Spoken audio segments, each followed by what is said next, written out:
Welcome to just another F1 show. And this is episode one of On the Couch. I'm Bavli. I'm Julia. And like so many people, we started watching Formula One in 2021. Yeah, about 5 years ago now. Yeah, and it's mainly because of Drive to Survive, right? Yeah, Yeah, for sure. I remember that first season coming on Netflix, and I was just enamored by Formula One. I just loved it. I think we watched a few seasons after each other, Try to Survive. Do you think wasn't like the first season the 2020 season of Drive to Survive? I thought it was already existing for like 2, 3. Hmm. I don't really remember, but I remember the first proper Formula One season that we watched was the 2021 season. Yeah, that for sure. And oh my god, I think we got spoiled because since then, I mean, in all honesty, I don't think there has been an F1 season as good as the 2021 season.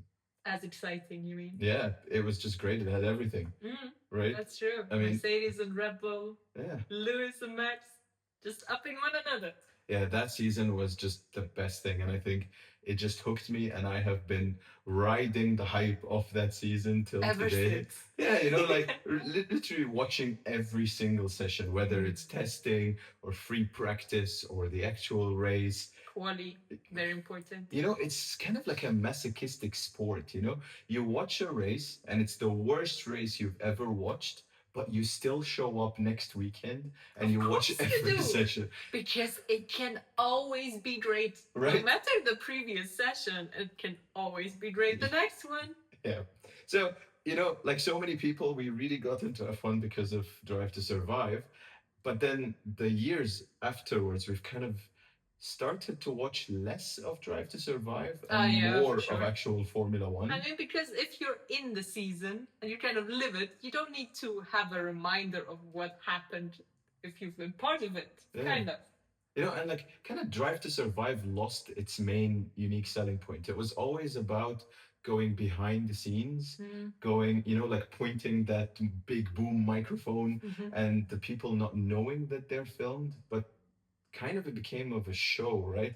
You started developing characters, the character of Christian Horner or the character of Toto Wolff, and they had a story to go on. And I don't know, I think that big scene of like, change your freaking car. If you got a problem, change your freaking car. As much as that became a meme and everyone was just watching it, I think they were very aware at some point that there were cameras and that they would say certain things for the cameras, maybe, not sure, but also for sure not say certain things because they knew there were cameras and microphones. Yeah. And I think in the earlier seasons of Drive to Survive, that was not as known or not as in drivers' heads. So you actually got a bit more of the real life in there than you maybe might get now. Now it's more for the storylines because it's not chronologically, right, that they show the stuff. It's more like, this is the storyline of McLaren and this is, I don't know, something of like across the season we see this and see that. So it's more for the tea, kind of, to nostalgia for the past season, I guess. I think the biggest indication for me was that I have not been tempted to watch the latest season of Drive to Survive. Has it been out yet? Yeah, it's been out for a week, I think. So I was more interested in watching the 3 days of televised testing for sure than sit there and watch Drive to Survive. And I think that actually tells you a lot about the appeal of it. And I think it also tells us a lot about how we have developed as F1 fans, right? We've become really interested in not only the characters or the personalities of Formula One, but also the technical side of it and the team dynamics, the strategy, the understanding actually how these cars work, trying to really, how football, there's a term of it, like, ball knowledge. Formula One has a similar term. It's called wheel knowledge, right? So it's like, do you know wheel? Yeah. So it's like for the past 5 years, I've been developing my wheel knowledge. Very nice. No, but that's true. That's something that I love about F1. And I think that's something that no other sport really has as much as F1 does, that it has these different components of engineering parts where the technicalities are super important, where we do have constructors, different teams that create the different cars in a different way and like find their loopholes, and like you need to be smart about that. But then also that's of course not the only thing. Drivers, huge driver skill, of course, but then also the strategy, like you say, like in certain races where you, I don't know, can't overtake or something, then it's really important what is your pit stop strategy. And all this stuff is just the combination of it is super exciting for me. Yeah, and I think that's actually what makes Formula One boring for one person and very exciting for another.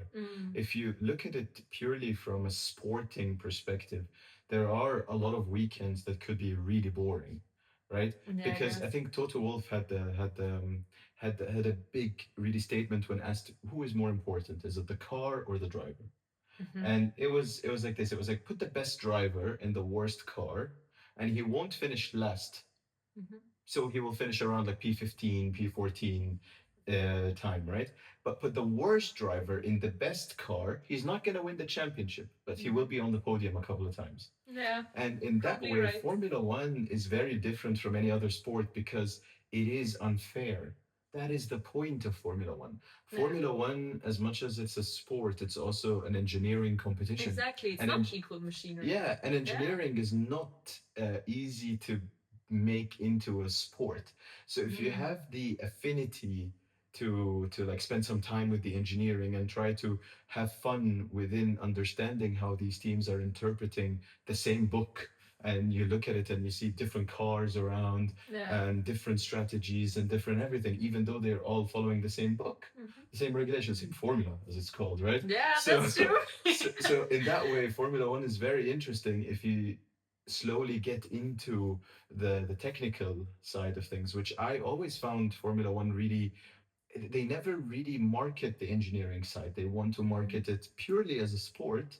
I feel like they're getting better though. I mean, for people who are interested, now there is tech talks, and there are these videos that they do with technical directors and so on, where they explain certain parts of it. So I think we do get more knowledge now than we would have years back. You don't think so? No, because fundamentally, Formula One is a very secretive business. I mean, yeah. So whatever you see on camera is what the teams either have to show you because it's a visible body part, or it is something that they think everyone else has figured out, so they're very happy to talk about. Yeah, of course. But so you're right. fundamentally, there's so much secretive, which is what makes that hunt for what are they doing and what is the next innovation so cool for someone like me. And maybe it makes it a bit easier this season than the past few years because it's not all on the floor. That's correct, yeah. Because we might see some more parts. That's right. I think I hated the generation of cars that we had before. I think there was so much innovation, but it was all hidden.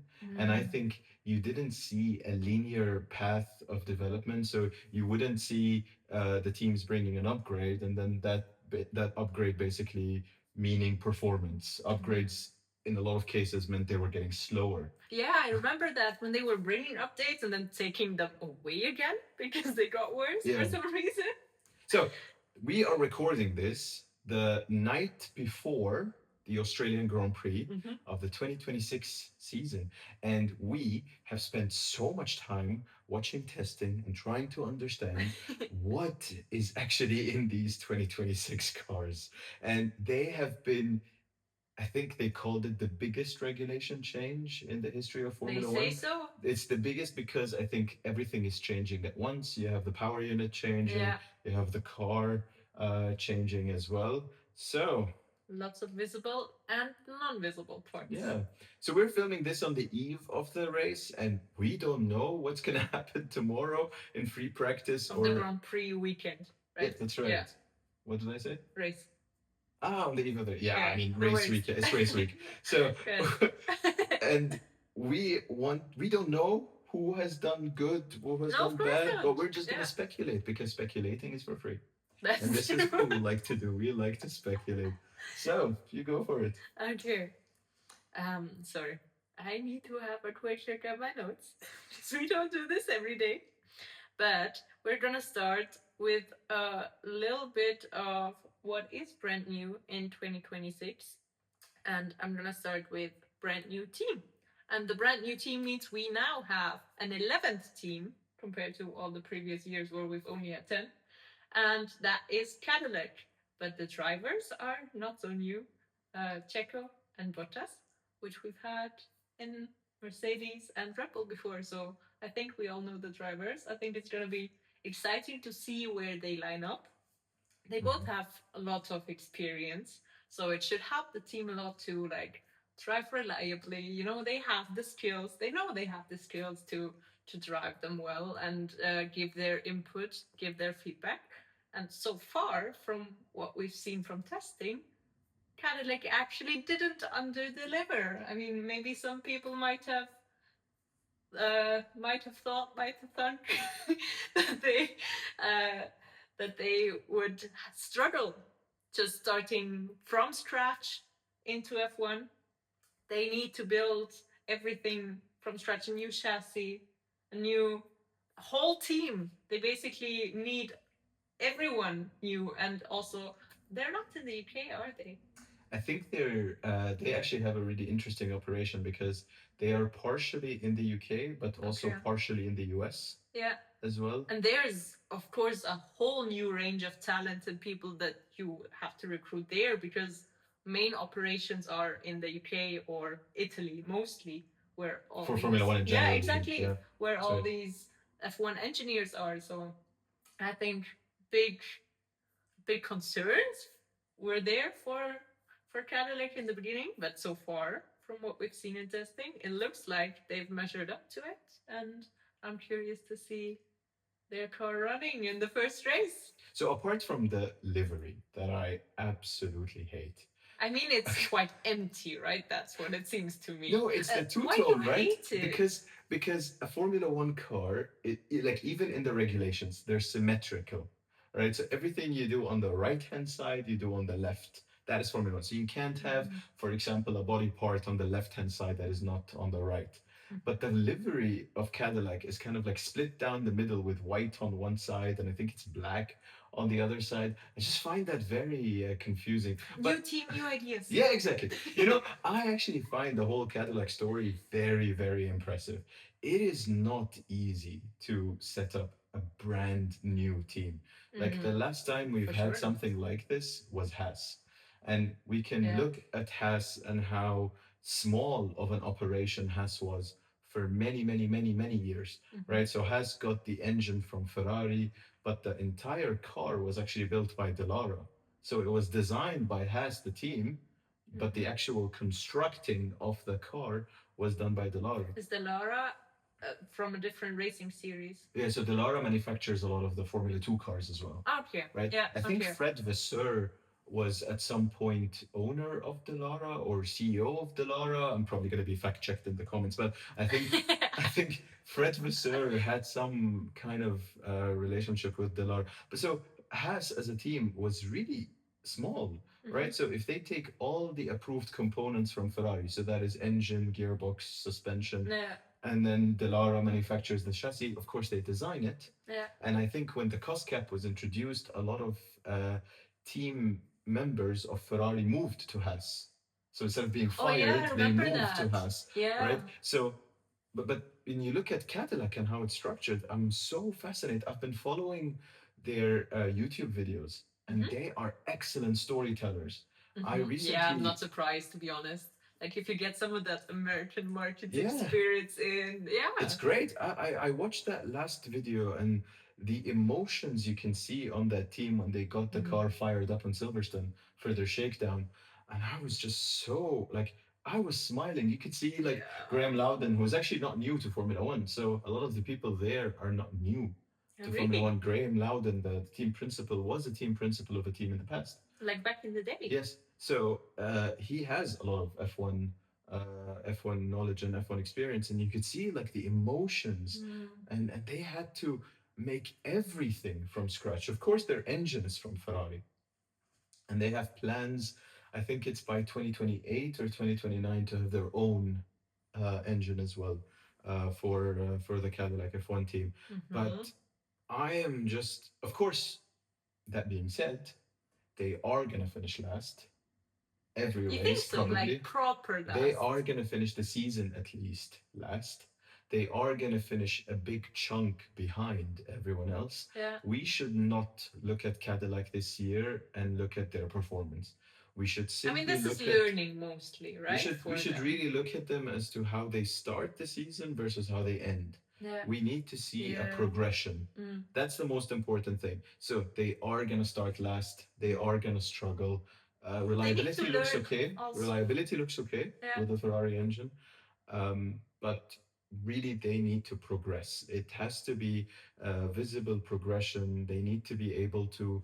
How can they improve the car mid-season? That would be the most important question. Do you think it's merely the car that is going to be from last to wherever it progresses to, or is it also team performance? Because what I was thinking is they also need to learn the whole new structure of how does a weekend work, and like all the commitments that they have, and operations, and like the pit crew, and all the working together in different countries, and because all that is new for that team as well, right? Yep. So for that, for sure as well, they will get better with time, right? But ultimately, the most important thing is the performance of that car. Yeah. Everything else should feed into performance of the car. If they improve at marketing and logistics, that's great for them. Yeah, okay, but no It's direct great for them. impact. Yeah. But I think ultimately for Cadillac, they really should focus on performance, making sure the correlation between all their tools for development and what is happening on the track is actually the same. Yeah, for sure. Super important. Yeah. Yeah. And speaking of new teams, it might feel like we have two new teams because now we have Audi. I mean, New name for sure. I feel like the whole Audi thing coming into Formula One should have been much bigger than what it actually is. But it's kind of just a takeover, isn't it? Of it's No, it's Audi. It's an Audi engine. The team has it was so okay. So Audi F1 team is basically the new stake F1 Sauber. Yeah. So based in Switzerland, actually, which is one of the challenges of that team. But it's basically Sauber, but there's no Sauber anymore. That team has been fully but the same sold people, to Audi. same engineers that still work there. But now it's a works team. So it's yeah, not a that's customer true. team anymore. It's a works team. It's got a brand new structure. You have Mattia Benotto as CEO and CTO, Chief Technical Officer, and you have Jonathan Wheatley, so from Red Bull, as team principal of Audi. And if anything, Jonathan Wheatley was the one that was always spoken about as the reason why Red Bull has amazing pit stops. And you could see that as soon as he became team principal last year, the Start speed went up. the speed of the pit stops has decreased at Sauber really? last year. You can measurably. Yeah, you can see that. So Audi is huge in racing in general, right? Yeah. So having Audi in Formula One is also big, but I think they are also being careful with the brand and how they associate the brand with racing because they know they're not going to be big. Yeah. They know they're not going to be fast. Yeah. And I think if they associate the Audi name at the time where they're not fast, that is probably not the best thing. But in testing, they have been really impressive as well. I mean, Audi is the first time they make an F1 engine. And I was actually, it's hard to tell, of course, what engine modes they were running and testing and so on. But I was very impressed by how good it looked. Reliability. Yeah, like they had a few problems early days. But many teams had a few problems, exactly. Right? And it's expected, and that's what testing is for. So they just had problems at the beginning, but then quickly towards the end of testing, they were doing race simulations, multiple race simulations during testing, and it feels good. I don't have very high expectations from that team. I think it's not just the engine that needed a lot of development, and I think they've hit the mark on the engine. But I think in general, that technical operations that was in Sauber, that is now Audi, also has a lot of ground to cover if they want to touch the top four, let's say, of Formula One. That is so tricky to get there because the top four basically haven't changed, right? I mean, for the past years, for sure not. And now it still doesn't look like it's gonna change a lot. I'm not sure. McLaren is such an amazing story for this because McLaren Yeah, went was from dead last not to. dead last. I mean, at some point they were. Yeah, when but they had 5 pit stops in the first race. yeah, Bahrain, yeah. I mean, McLaren is a really good story of a team that made it into the top four, and Alpine is a very good story of a team that went out of the top four. Yeah, that's So, even painful. so it is kind of like Formula One is very cutthroat. So I would never count out a team as great as Audi. Audi is such a huge name in racing in general. And I think for them to enter the sport, they're not entering to participate. I think they have to be entering to be competitive. Yeah. They have to enter to win. And you can see from the investments that are going into that team, the structure around it, Yeah. the fact that they're doing their own engine. Yeah, they're That not is a a title commitment. sponsor, right? Like they Yes. are actually That's their Audi. own words team. Yeah, they're gonna drive that thing forward Yeah. for sure. I expect that. Yeah. Yeah. So the reason why Audi coming in is actually really special is because they were the reason why the power unit has changed so much for Oh, this year. really? Yeah. Oh, with them removing the MGUH. Yeah, so not only, yeah. so there was this push for the power units to become more road relevant, right? So how could they be more associated to the cars on the road? So basically, when Mercedes or Audi uses it in the marketing, it is actually relevant. Yeah. So one I mean, not component. just marketing as well, right? Like it's useful to use the F1 engineering in the. Yeah, that's right. I mean, Yeah. to some extent, you don't need your car to rev up to 11,000 RPMs or 13,000 RPMs. Probably not, but like it might be nice. Actually, speaking of that, pedal shifters in road cars Yeah. are actually a Formula One invention. So when we got That's rid cool. of the H pattern gearbox, Yeah. what happened was these pedal shifters because Yeah. they were easier. And these pedal shifters made their way into road cars. So it's actually not too wrong to say that that technology that you get in Formula One actually moves onto the road. But back to what I was saying, Audi is the reason why we have these new engines to some extent. So we got rid of the MGUH, Yeah. which was basically harvesting energy from the heat exhausts of the turbo. Yeah. So whatever the turbo exhaust, the heat coming out would spin the motor and basically charge the battery. Yeah. It was also helping spin up the turbo for the race starts. So we can come back to that later. Okay. But the other thing that happened was this shift towards more electrification. The cars have to be yeah. have Sustainable, right? That was the whole like road to sustainability. So they wanted it to be more electric. Yeah. But now we also biofuel is also a shift. Exactly. Right? So that's the sustainability part. Yeah. The electrification part was because when these regulations were written, there was a general shift in all of the countries, really, and all manufacturers to electrify their product lines. Oh, and therefore you mean they wanted to start something in F1 so that they could bring it to road cars and have the insights from F1 also for electric road cars. Correct. Okay. So we now have a bigger MGUK. So the kinetic part of the power unit. We also have a bigger battery to some level, so it's double the storage size of the battery. And now, because of these new power units, basically where you get, it's not really 50-50, it's kind of like 47, 53%. So you still have 53% of your combustion engine with now biofuels. Yeah. So biofuels are really, really cool because I think those you can start seeing in your road cars. I think that is one That would be target exciting, to be for honest. Formula One, Yeah. to have these biofuels in the road cars.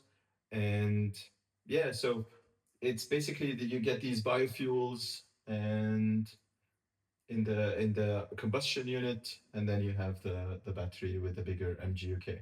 But because those power unit regulations came in, there is this term called energy starved.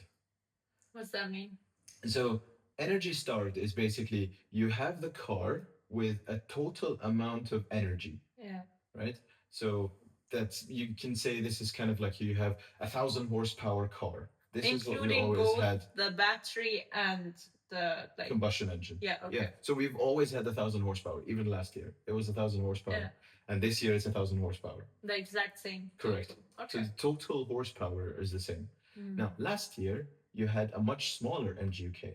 So if you had basically your battery at zero, you still have kind of like 85% of your power of From the 2025. combustion engine. Correct. Yeah. But now, if your battery is at zero, you only have 53% of your total, which then means that the difference between a car that is fully charged and a car that is completely empty is so big. Huge. Yeah. Right? It is really, really big. Yeah. And that is actually a problem because the battery needs to be constantly recharged as you So go it's on. gonna be way different racing. Yeah. Like more tactical of when do I brake, in which corner can I recharge, where am I gonna overtake or not, or whatever, right? Yeah, so we've changed racing. We've changed kind of because these cars recharge primarily in braking zones. Yeah. So we need more braking zones, but not all tracks around the world Have the same amount of low speed corners because this is Okay. when I need to brake the hardest Yeah,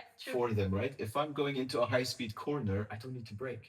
So Yeah. in that way, you kind of like change really fundamentally how these cars work, but you haven't changed the tracks.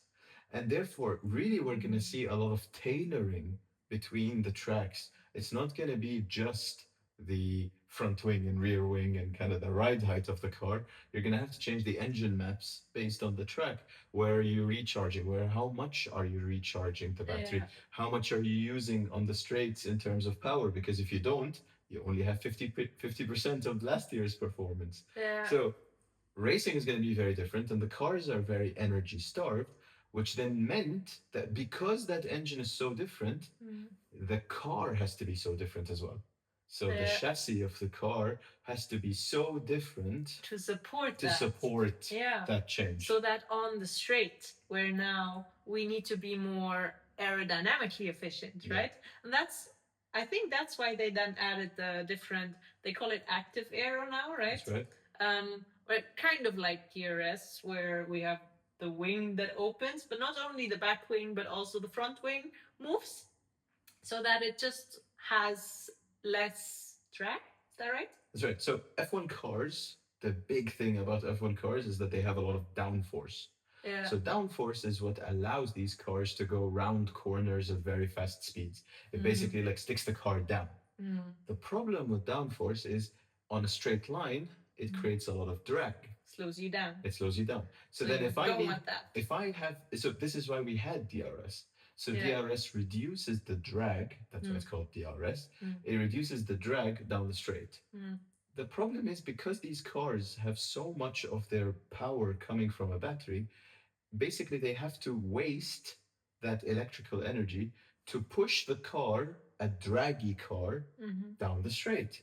So the idea was, okay, let's make the car less draggy down the straight. Yeah. So then they don't waste a lot of energy down the straight, right? So they can at least not be spending too much of their energy pushing a draggy car down the straight.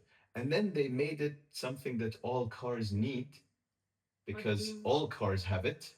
Yeah. Because all cars are running on battery, all cars are doing it, so it cannot be an overtaking method for anymore. Sure, exactly. Right? So all cars have it. That needs to be different then. So something like a DRS that would give the car behind an advantage over the one in front, so that they can easier overtake. That needs to be done differently because now both of them open their wings. None of them has an advantage over the other anymore. That's right, but the point of DRS was not to give an advantage to the guy behind. No? No, the point of DRS was to compensate for the trouble caused in the previous corner. So when you go around the corner, you have a lot of dirty air.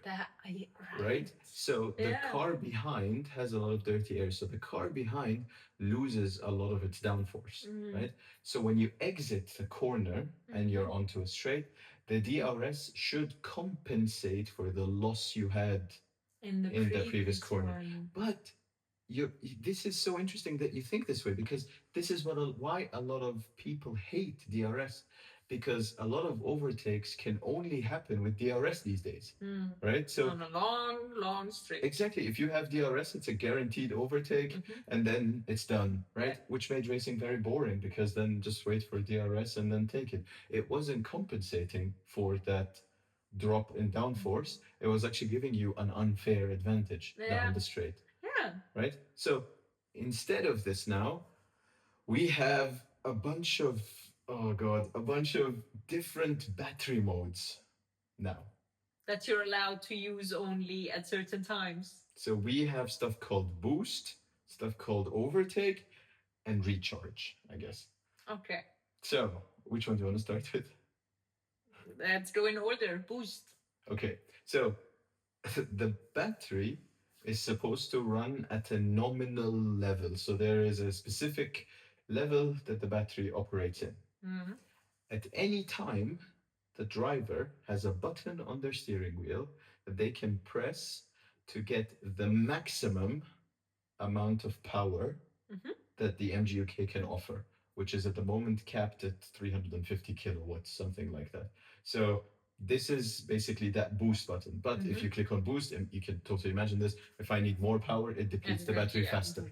Yeah. Right? So that is boost. Yeah. Overtake is a little bit different. If you are within a second of the car behind, of the car in front, sorry.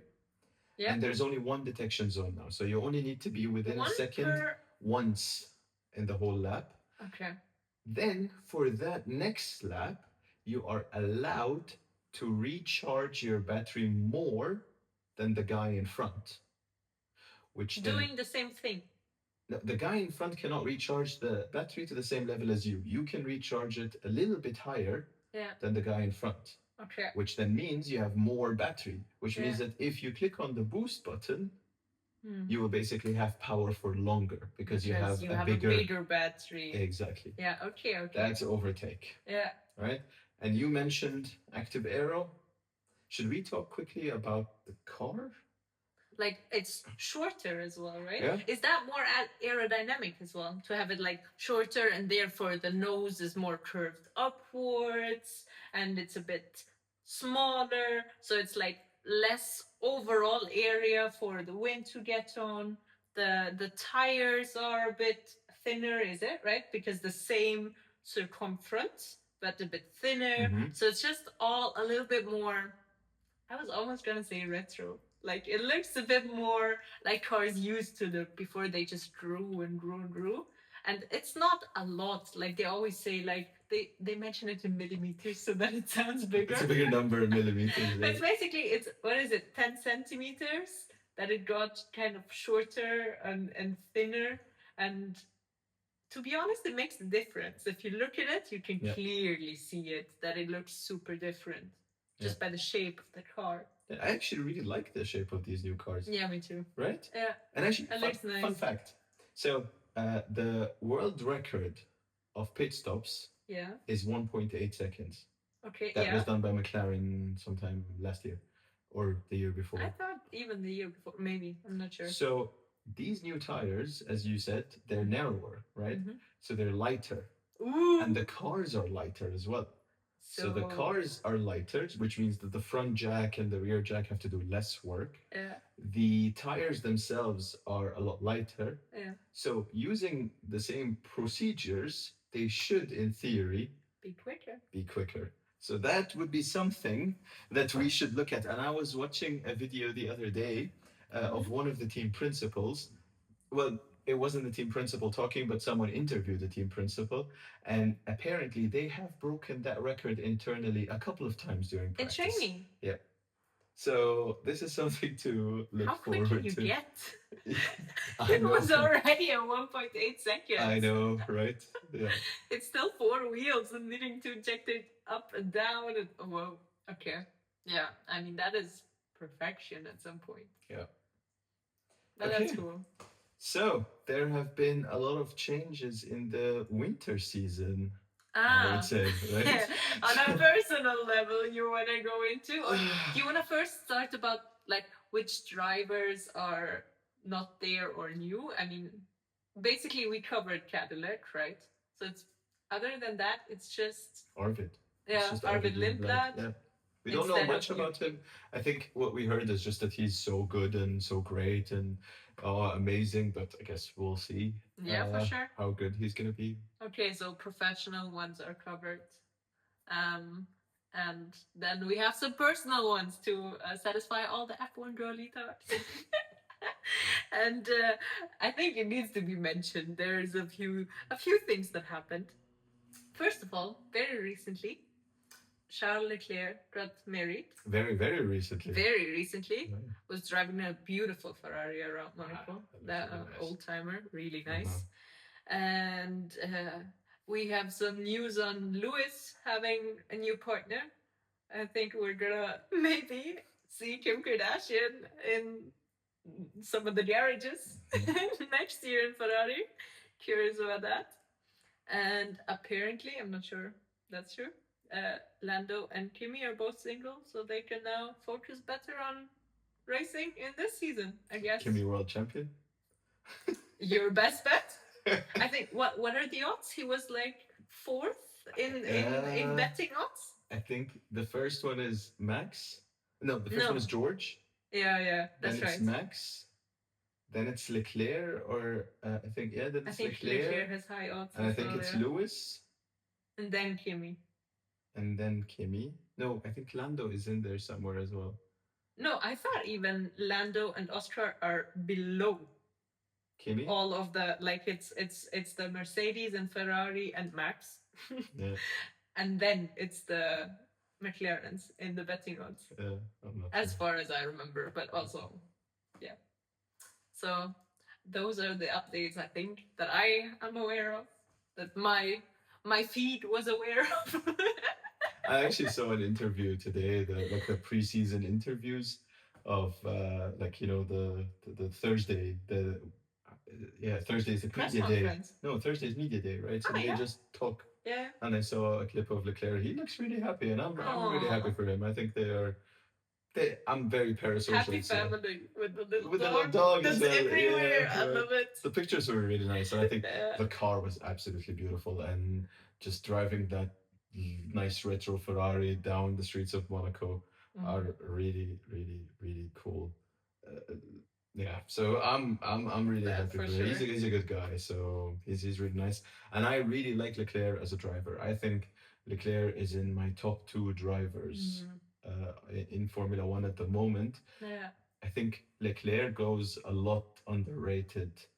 He is so good. He just never had the chance to show it because Ferrari I disagree. always lost I it. disagree. I disagree. I think he had a chance to show it early 2022. When and he made a lot of mistakes. He made a lot of mistakes. That crash in France, I think, really hurt his image. That was the no. That's right. Oh, that was pain. So Leclerc is an amazing, amazing driver, and you can see how he's carrying himself. I think, like, if you look at it, Ferrari has the most exciting lineup and the most challenging lineup in that top four. Lewis Hamilton, 7-time world champion, and Leclerc. And Leclerc does not look like he is stressing. No, for sure not. Or anything. Yeah. So Leclerc. I mean, he's been their like star driver as well, kind of for the past years. He's been the consistent driver for them. That's right. So Leclerc for me is really top two with Max Verstappen, and I'm really excited to see as well what he does this year. I would be so excited for Ferrari to actually have a chance at fighting again, having a good car, having a good strategy, doing good pit stops, good tire choices. Oh, you don't want them to have intermediates in the dry? I mean, maybe not on a race day or a qualifying. Like, you can do that stuff in practice. Actually, it was funny because Haas ran the intermediates in testing. They did? Yeah, in As Bahrain. the only team? Yeah, they ran the intermediates in testing. You're gonna test it out. If not, then when is a better time? There was a reason for Haas to do it. I'm not sure really? if Okay. So there's this thing called constant speed running. So you kind of like just run the car at a constant speed around the track Mm. and see if it correlates with the wind tunnel or not. Just for like sim correlation Exactly. of the intermediate tire. No, not of the tire itself, of the car. So you just put on the intermediate tire and you just run slow, Okay, basically. but for around. what reason that specific tire? So they don't ruin the other tires for Okay, their other it's just tests, right? Because waste. yeah, exactly. Okay, Yeah, okay. nice. Okay, so let's go to the tea so far. So we have watched testing. We have consumed, I think, every single predictions video, every single Ultimate guide. podcast, every single ultimate guide. We have scoured The F1 Twitter, internet. Ah, yeah, F1 yeah. Twitter, F1 X, I guess it's called now. Mhm. So, what is the tea so far? You mean just on a again back to professional level from Yeah. preseason testing? I think so far Mercedes and Ferrari are both looking very good, very promising. Mercedes has a strong new engine. Yeah. So that would mean for You them. sounded like Trump there. A strong new engine. It's the greatest. Some say it's the greatest. You're not sure. Yeah. We'll see. But yeah, that means for them, but also, of course, also for all their customer teams. So that's going to be interesting. Of course, Mercedes has a good history as well of producing good engines. So it wouldn't be a huge surprise for them to do it again. Yep. And Ferrari as well has created high hopes. And we'll see if they deliver on that. We are so deep into the Ferrari hype cycle. We are so back, and then we are not back at all. So I'm waiting for that cycle to finish. We have been in this place so many times where Ferrari has always impressed in the beginning of the Pre-season. season. Pre-season. Yeah. Sometimes even in the beginning. Yeah. I think everyone, at least the rumor everywhere, is that Mercedes have done it again. Yeah. Right, and they have absolutely nailed these regulations. George will probably be world champion. That is currently the T everywhere. Possibly. Who But knows? Ferrari, I think Ferrari for me have been the most innovative. Like you look at that rear wing flipping around in testing. So cool. I don't know if it's gonna work or not, right? I don't know, but it looks cool. Yeah. Yeah. And they've got that little like thing on the exhaust. And the little plate, right? It's like they're exhaust. hiding something or protecting it. I don't know what this stuff is doing. Yeah. But it's just different. And I don't it's think not on any other car as well. It's not on any other car. So I just see it and I'm like, oh, Ferrari have found something great that is going to take them into the next level. And we'll see if that's the case. Like, if other teams are going to copy it, then they found something. If they're going to remove it in a few races, then we know that was not the thing. That's right. But yeah, I think even from the interviews that you see, I think in general, like even someone like Lewis Hamilton, who absolutely hated the previous regulations, say that he was comfortable. High spirits again. That's good. Also, I was part of the development, so I see a bit of more of this of myself in there, so I'm a bit more comfortable. So I'm curious if we're gonna see stronger performances of him again as well. I mean, that would be good to see as well. Yeah. I think we all like that. In boxing, there's a saying: it's like everyone has a plan until they get punched in the face.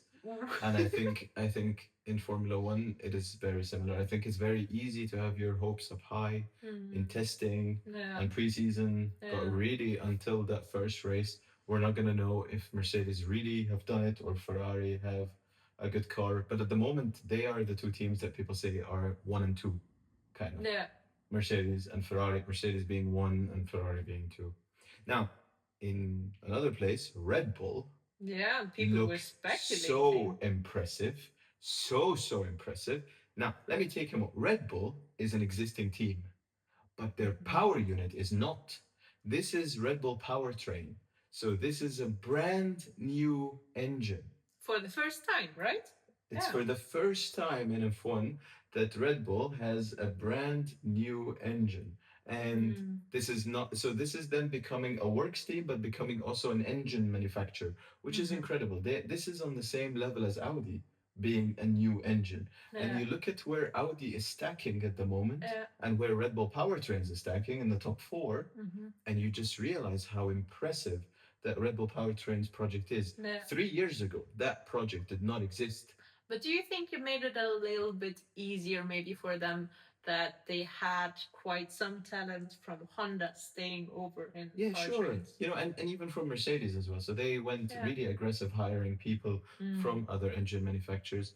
And we always say Formula One is a sport of people, right? But at the same time, there was no facility, there was no dyno, there were no Really? tools, They there was didn't nothing. take over They anything? didn't It was take just like built from they scratch? they built everything. I didn't. Oh, wow. That is so impressive. And the fact Nice. that they are still in the top four Yeah. and that True. reliability that they showed in testing just takes it to a whole nother level how impressive that whole thing was. Like I had really low hopes for a new engine manufacturer like Red Bull, Yeah. but this is just really kudos to that team. They really know how to run F1. Super strong. Yeah. I mean, there were moments as well in preseason testing where people were like, "Oh, I think Rebut is gonna be dominating, right?" That's right. So Yeah, they were playing the game of like hot potato, you know, Phew! the potato That's being you. the potato being you're the fastest. Yeah. And everyone is just like passing it around. It was kind of funny to see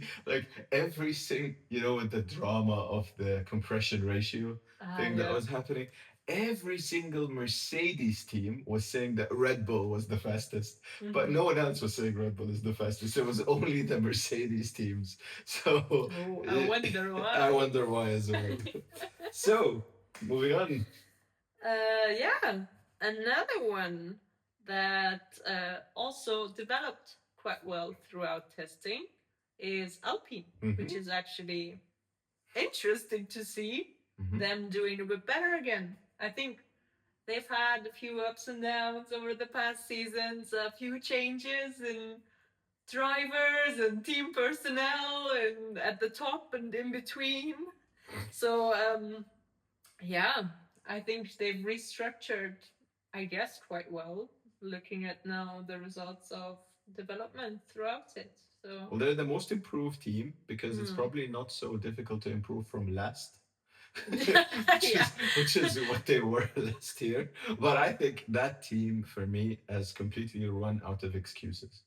They now have arguably the best power unit because now they're a Mercedes customer, Exactly. which is ridiculous to think that the Renault project, champions in 2004 and 5 with Fernando Alonso, and also the main power unit behind Sebastian Vettel's championships at Red Bull, is now no longer in F1 and is now a customer team. I mean, I guess that was a decision that they must have thought about a lot. I hope they did, but this is just incredible, right? I can salute a really tough decision, right? But it's also incredible how they let it get to that in the first place. That's true, but at some point, you might want to, if it really doesn't work and the rest of your operations are good, maybe you need to exchange that one part that isn't. It kind of reminds me of yeah, yeah.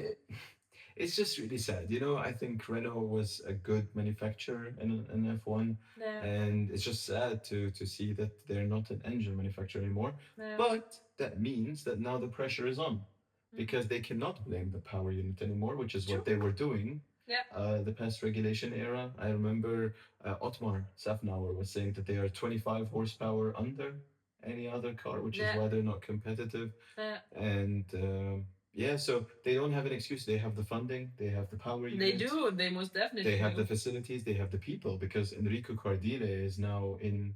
Is Enrico Cardile in Alpine or is he in Aston Martin? I'm not sure, but they have like a really good now technical director from another team, and he's just yeah. The car looks good. Actually, they also have a very innovative rear wing. The DRS rear wing typically opens like this, right? Yeah, and but theirs kind of fall down. Yeah. So that's also Yeah. very innovative and quite interesting to see. So I'm really looking forward to see where they are. I think they are anticipating they're at the top of the midfield. So kind of like in the fifth. Best of the rest. Yeah, kind of.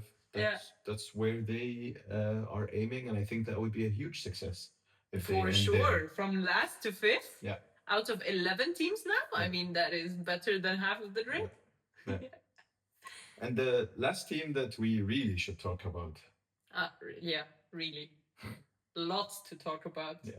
You know, if you would have told me at the beginning of the year that there would be one team that is uh, barely running in testing, cannot get a car out, every time they come out of the garage, there's a failure and they have to box. And the maximum number of laps they can do on the last day of testing, where everyone is like doing last tests, last checks, is 6 laps. While others do more than 100, almost 200 laps, right? If you would have told me that that was Cadillac at the beginning of the year, I would say F1 was right. They should not have allowed them to come in.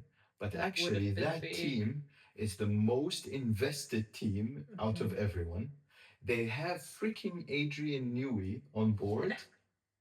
Aston Martin, Honda, what has gone wrong there?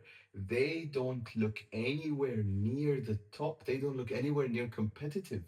They look barely running. That's what they look right now, and that's super surprising because they have all the facilities, right? They have top people. This is the first time I feel bad for a rich guy. Poor Lawrence Stroll, because he spent so much money and he's really passionate about racing. Yeah. He's brought the Aston Martin brand to F1. Yeah. Right? And he's invested so much money to give them the best facility, best wind tunnel, best, and the car doesn't run at all. But do they know why? Do you know? So, this is kind of new for you as well because I only heard about this today. Okay. So, apparently, the car is vibrating so bad that it is causing damage to the battery because of the vibration. And it is causing damage to the drivers as well. What drive physically? Apparently, the vibrations are also coming into the steering wheel.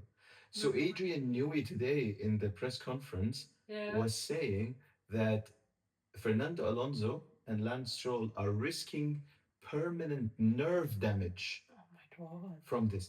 And Fernando Alonso says that he can only run this car for a maximum of 25 laps. But that's ridiculous. But that's safety concerns.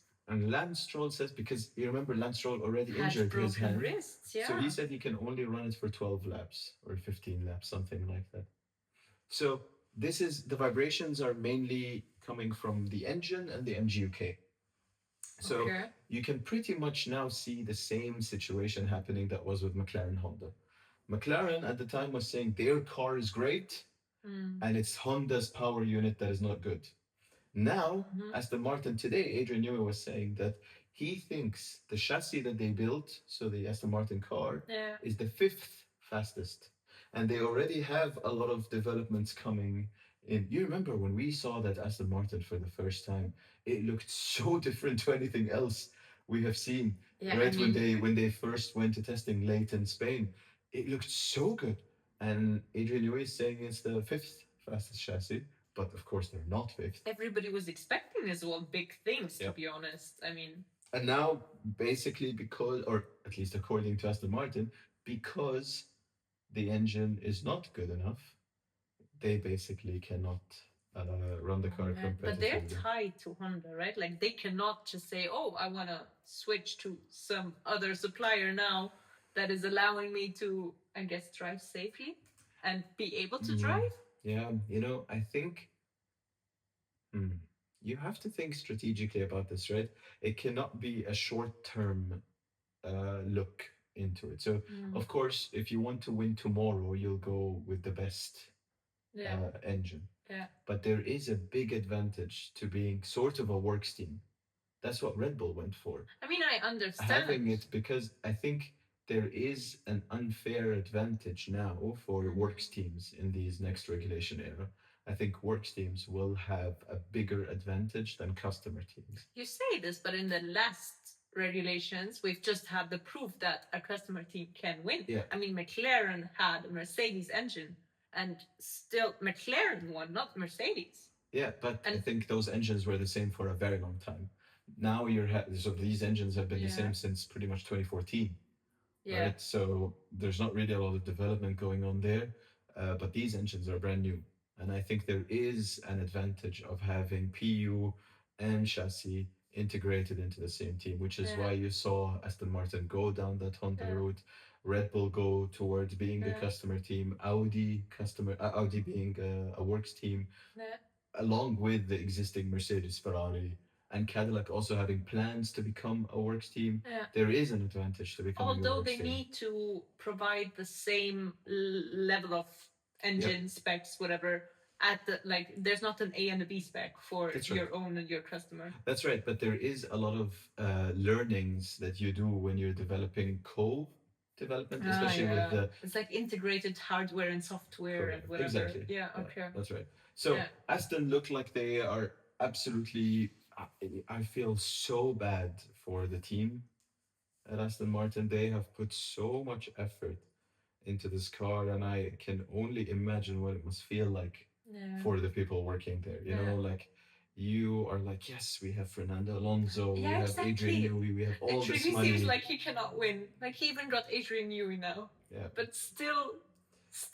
it is just so the amount of Oh, pressure that that team must be going through at crazy. the moment. And time pressure as well, because and not only that, financial as well with the cost cap. They can't even throw money at it. Yeah. Like I think you're really bound. I think the problem has always been Honda's kind of back and forth.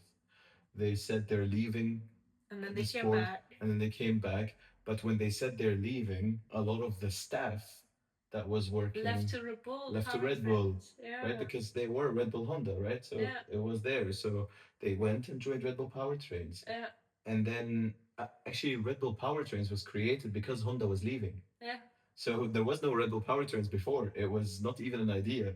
It was Honda leaving that basically put Red Bull in the position where it's like, which We're engine? not gonna have Mercedes or Which Ferrari, engine? so what are we gonna do? Which engine are we Not gonna Renault take? either, right? I mean, So they decided it was kind of too hard to go back after being a works team. yeah. So they wanted to be a works team, and it was just too hard for them to go back to being a customer team after all this. So they made Red Bull Powertrains, and a lot of that staff joined because that staff then would have been fired because there's no F1 project anymore. Yeah. And now when they came back, they needed new people, right? Whole different team, I guess. Yeah. So it just takes a while to set up, and they started later because they didn't start when everyone else was starting. They started a year, I think, after everyone A whole else, year later. if not more. So they started a year later with different staff, not the same F1 experience, and it's just really a struggle. But if there's anything, Honda is a very respectable engine manufacturer. They have pedigree, they have history in Formula One, and they should never be underestimated. Yeah. Again, another measure is progress. For all these teams, it does not matter where they finish at the beginning of the season. Yeah, it matters how they improve throughout the year. That is the only thing that matters because you have Adrian Newey, and if Honda figure out their stuff, that car can go from last to first very easily. Right? So if Honda produces a power unit that is able to match the top four or top three power units with Adrian Newey's design, with Fernando Alonso's driving, that car, that team can go from last to first in one winter. Yeah. So this is why it is so important when we look at 2026 overall to really look at it from that progression. And if we go now full circle again, as much as Formula One is a sport, it's also engineering. It's also engineering, and I think there is so much joy to be taken watching Formula One with that lens as well. It's a sport on the Sunday, right? Yeah. But throughout the weekend and the week Throughout the and whole all year. the year, it's really an engineering sport. And I think there you can take a lot of joy from looking into the details and seeing what is happening, how are these cars improving, how are they developing, which is why we should always like watch people like Sam Collins, who does the F1 Technical show, talks. the tech talks. Just listen to these people because there's so much joy to have the technical side as well. I agree. Super exciting. So tomorrow we're waking up at 2:30 to Ooh. watch FP1, I guess. Because Australia is in a great time zone. Yeah. We shouldn't complain. Yeah. We're in Europe, so yeah. Europe has almost like We're spoiled, okay? Yeah, We're exactly. spoiled. We have to wake up pretty much this early only in the beginning, like Australia, Japan, Japan, China, yeah. right? So Australia, Japan, China. Mhm. So that is kind of like where we have to And wake up. Las Vegas is also at a stupid time. Yeah, Las Vegas Always. is ridiculous. Yeah. But I feel like it's stupid for everyone. It's stupid for people there, and it's stupid for people in Europe. I know, right? It's also bad for people in Vegas because it's like midnight, right? Yeah. The American races are not too bad, actually. The American races are kind No, of the general, the normal ones are fine. It's just the night race in Las Vegas that kind of flips it all up. Which one is really like Australia, Japan, China the hardest races for us? I think so, time wise. It is, right? Yeah. Oh, so we're gonna do it. We're gonna wake up at 2:30 to watch FP1, I guess. Do it for the hype. Yeah. So I'm hyped. You can expect some more episodes from us. So this was the first one, kind of like a recap. It's a bit longer, a bit less structured. It's our first one, so it was a little bit difficult for us to record. I think this is like our fourth, fifth attempt. But not the whole episode. I know. No. Just make it sound harder. Make it sound hard, like we've really tried here. So, yeah. So the hope is that we stay here and maybe we get some more people to talk to about Formula One. Oh, you have big plans. Yeah. I just thought. No. In the comments, I meant not in real life. No, okay. I was like, I just thought doing chat and see how this is going. But okay. No, just to look for more people that share that passion for Formula One. Yeah. And maybe we can just like have more of a conversation and a discussion. So thank you for tuning in. Thank you for listening to us. Thank you. Yeah. And see you next time. See you soon. Bye. Enjoy the weekend.